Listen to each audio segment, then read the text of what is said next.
Aquarians, let's see कि 17 जून 2025 का divine message, God is guidance, universal message क्या है। आज यूनिवर्स आपसे क्या कहना चाहते हैं, आज के दिन आपको क्या जानने की और सुनने की ज़रूरत है। ये गाइडेंस आपकी किसी पर्टिकुलर सिचुएशन के रिगार्ड में हो सकता है, या फिर आज घटने वाली घटनाओं में आपको कैसे रिएक्ट करना चाहिए, क्या सोच आपकी होनी चाहिए आज के दिन, वो आपको गाइडेंस यहाँ मिल सकता है। सो लेट्स सी कि क्या मैसेज हमें मिलते हैं। 17th of June 2025, 17 June 2025. Please universe, please divine power, please spirit guides, please give me the accurate message. Thank you. Thank you so much.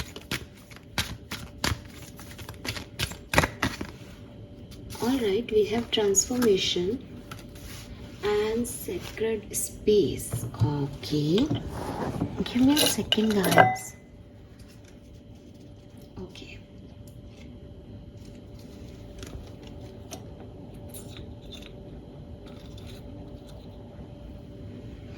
Okay, sorry. Let's see. Subconscious mind की energy क्या है। Okay, unseen patterns.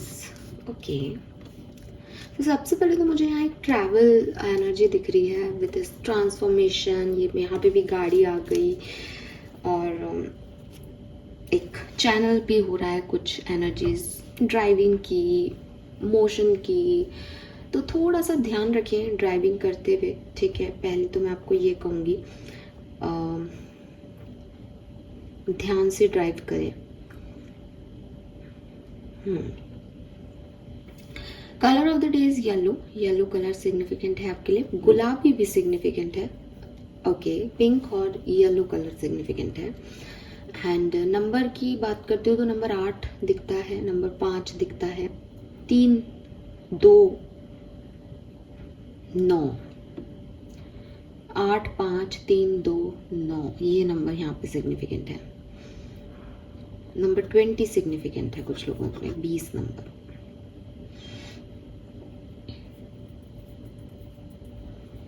Message क्या है आपके लिए। Okay,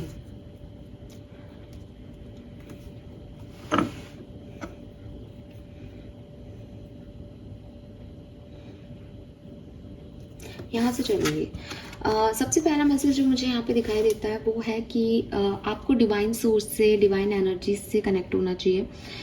ये आप मंत्रा chanting से कर सकते हो। ये आप जैसे बहुत टाइम पहले से एक मैसेज आता है हमारे पास कर्मा मैसेज में, डिवाइन प्लेस को विजिट करें, डिवाइन प्लेस को विजिट करें। तो ये बेसिकली उसी का जो कहते हैं ना, उसी फॉर्म में ये मैसेज है कि डिवाइन प्लेस को विजिट करो, एक एनर्जी लेके आओ अपने घर पे, और अपने घर में किसी कोने में या किसी ऑल्टर में उस एनर्जीज को जो है वो क्रिएट करना शुरू करो, वहाँ पे बनाना शुरू करो। ये इम्पॉर्टेंट है आपके लिए। इसलिए इम्पॉर्टेंट है एक्वेरियस, क्योंकि जो ये आपकी एनर्जीज होंगी आपके घर के अंदर, इनको आप ना स्टिमुलेट करते जाओ मंत्रा से, या वहीं नमाज पढ़ रहे हो एक पर्टिकुलर जगह, आप वहीं पे जो है स्पिरिचुअल सॉन्ग सुन रहे हो, आप वहीं मेडिटेशन कर रहे हो डेली बैठ के, तो उस जगह की एनर्जी जो है वो बढ़ जाएगी आपके लिए।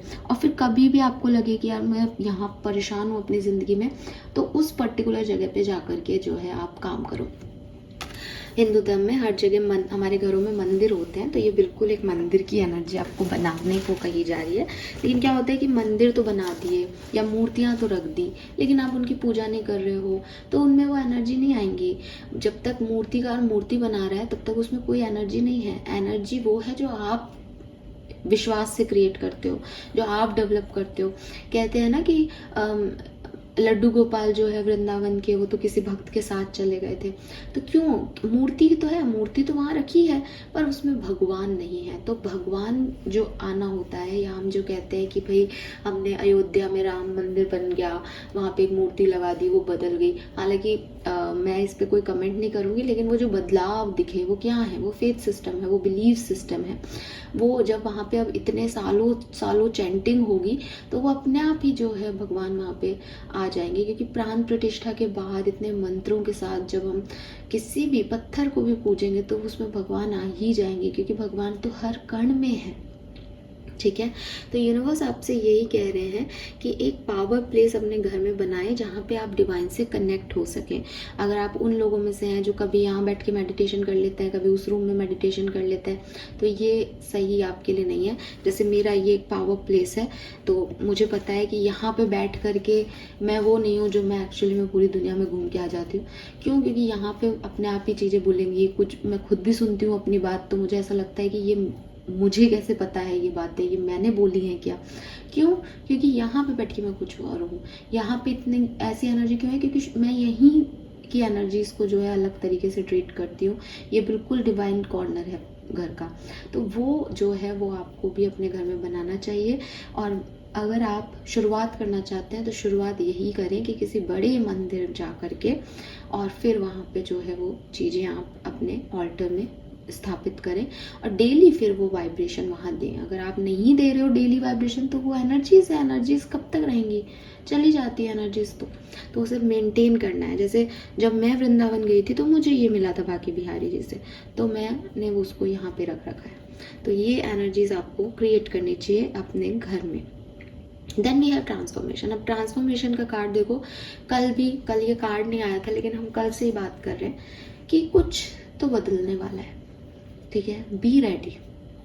कल भी मैंने आपको कहा था ये टाइम भी ऐसा है, आपने अब वीकली रीडिंग भी देख ली होगी अपने लिए, तो आपको पता है कि मैं किस तरह की बात कर रही हूँ। वैदिक एस्ट्रोलॉजी भी कह रही है कि सब पंचक का टाइम है, इसीलिए मैं ड्राइविंग वाला मैसेज भी आया था, बिल्कुल एहतियात रखिए कल के दिन।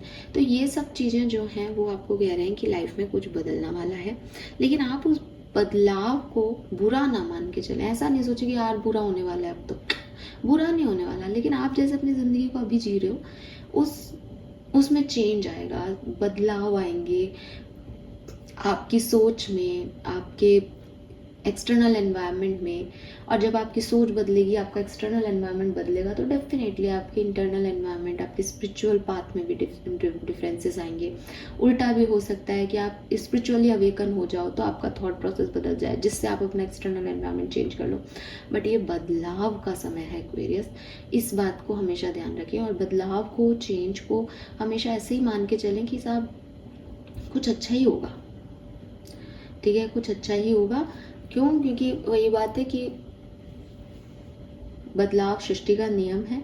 जब भी चीज़ें बदली हैं, चाहे वो युग बदले हों, चाहे हम बदले हों, चाहे घर में कुछ हम चेंज करके नया लाए हों, हमने हमेशा नएपन को, न्यू एनर्जीज को जगह दी है। हम पुराने से निकल के हमेशा नए में गए हैं। तो यही मानसिकता आपको भी रखनी होगी। अगर आप ये मानसिकता नहीं रखते हो, आप रिजिड होते हो कि हमें तो पुराना पसंद है, हम तो पुराने में रहेंगे, तो ये बदलाव तो निश्चित रूप से हो रहे हैं, आप हो जाओगे परेशान। इन बदलावों को अपनी ग्रेट ब्लेसिंग माने कि अगर कैटरपिलर है और वो उसको दर्द मिल रहा है, तो कुछ बदलाव आ रहे हैं और अब वो सुंदर सी बटरफ्लाई ही बनेगा। कैटरपिलर अगर उन बदलावों से डर जाए कि ये क्या हो रहा है मेरे साथ, मेरे को इतना पेन क्यों मिल रहा है, तो वो कभी सुंदर सी बटरफ्लाई नहीं बन पाएगा। तो अपनी ग्रेट ब्लेसिंग्स पे ट्रस्ट करें और इस चेंज को अच्छे से एक्सपीरियंस करें, इस चेंज के साक्षी बने, इस चेंज को रिजिडिटी नहीं दें। Fine. Then we have unseen pattern. अब अनसीन पैटर्न क्या कह रहा है? Change your thought, change your life. Unseen pattern आपको कह रहा है कि देखो, खुद की ज़िंदगी बदलने के लिए भी बस एक थॉट को चेंज करना होता है। एक जरा सा थॉट है कि मेरी लाइफ ख़राब है। क्यों ख़राब है साहब? क्योंकि मुझे नौकरी नहीं मिली। और सडनली एक थॉट आता है कि अच्छा ये नौकरी नहीं मिली, ये नौकरी मेरे लायक ही नहीं थी, I am lucky, I am blessed. Change, तुरंत चेंज, कहानी बदल दी आपने। तो ये जो एक थॉट है, इसको बदल लो। इसीलिए ट्रांसफॉर्मेशन कुछ लोगों के लिए हो सकता है कि आपने जैसे अपने आप को बदला, वैसे ही आपके आसपास की चीज़ें बदल गई, आपकी डिसीजन बदल गए, आपकी सोच बदलते ही, और फिर आपकी लाइफ बदल गई। तो जो लाइफ आपकी चल रही है, अगर आपको अच्छी नहीं लग रही, मीन्स कि आपको कोई ट्रांसफॉर्मेशन की ज़रूरत है। तो अगर यूनिवर्स की तरफ से नहीं आ रहा तो खुद कर लो। ठीक है, क्योंकि वो एक ही पैटर्न जिस पे आप चल रहे हो वो आपको वहाँ तक नहीं पहुँचा रहा जहाँ आपको जाना है। सो अपने आप की रीप्रोग्रामिंग करो, अपने थॉट्स की, अपने जहन की, अपने फीलिंग्स की, अपने इमोशंस की रीप्रोग्रामिंग बहुत ज़रूरी है। देन एक स्केयर स्पेस बनाओ जिसमें आप बिलीफ सिस्टम डाल रहे हो कि सब बहुत अच्छा है, मुझे ब्लेसिंग मिल रही हैं, और देन अपनी ज़िंदगी में इस ट्रांसफॉर्मेशन को होता हुआ देखो Aquarius, because it's for you, ये आपके लिए है, आपकी ज़िंदगी के बदलावों के लिए है, ठीक है।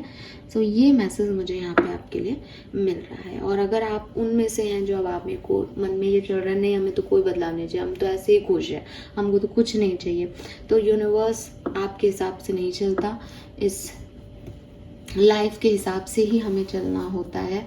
तो आज ही मैंने एक मूवी देखी है दरबान, अगर आप लोगों ने देखी हो तो, नहीं देखी तो आई एम नॉट सेइंग कि बहुत अच्छी पिक्चर है, ज़रूर देखना, बट आपको काफ़ी लाइफ लेसन उस पिक्चर से मिलेंगे, ठीक है। और वो कहानी आपको यही बताएगी कि आपकी मर्जी का कुछ नहीं हो रहा, और जब आप यूनिवर्स की मर्जी में रंगते हो तभी आपको पीस मिलता है। जब तक आप उसमें ऐसे रहते हो ना कि ये क्या हो गया, गिल्ट में जी रहे हो, तो आप बस डिस्टर्ब्ड रहते हो। फिर आपको सारे पैटर्न समझ में आते हैं कि यूनिवर्स ने कैसे कैसे चीज़ें की, उसके बाद भी आप नहीं सीखते तो वो और परेशान करता है कि भाई मैंने तेरे साथ ऐसा किया तो अब तेरे को कुछ और करना है। तो लाइफ के पैटर्न्स चलते हैं, आप मूवी ज़रूर देखना दरबान, वो पैटर्न्स के बारे में ही बात कर रही है। और बहुत अजीब बात है कि यहाँ पे ये कार्ड आ गया। फाइन एक्वेरियस, तो 11-11 हो रहे हैं। आई होप कि रीडिंग आपसे रेजोनेट होगी। लेट्स सी कि आपके लिए कर्मा मैसेज क्या है। टाइम फॉर मूव, तो सिंग अ सॉन्ग। तो देखो मूव ऑन का कार्ड है, और कल भी ये कार्ड आया था तो मैं ये भी ले लेती हूँ। फ्लो विथ रिदम डांस, तो मैं अभी आपको यही कह रही थी कि यूनिवर्स के फ्लो के साथ आपको बढ़ना पड़ता है। आप बढ़ो, गाने गाओ, आपको अच्छा नहीं लगे तो आप अपने आप का किसी भी तरीके से मनोरंजन कर सकते हो, लेकिन चलना आपको उसी बात पे पड़ेगा जिस पे वो चाहते हैं, क्योंकि वो आपके लिए नहीं बदलते, वो तो आपकी किस्मत का दे रहे हैं। अब आपको ही अपने थॉट प्रोसेस को चेंज करके अपनी ज़िंदगी को बदलाव की तरफ लेके जाना है। एक्वेरियस कहानी ये है। All right, thank you so much, bye bye.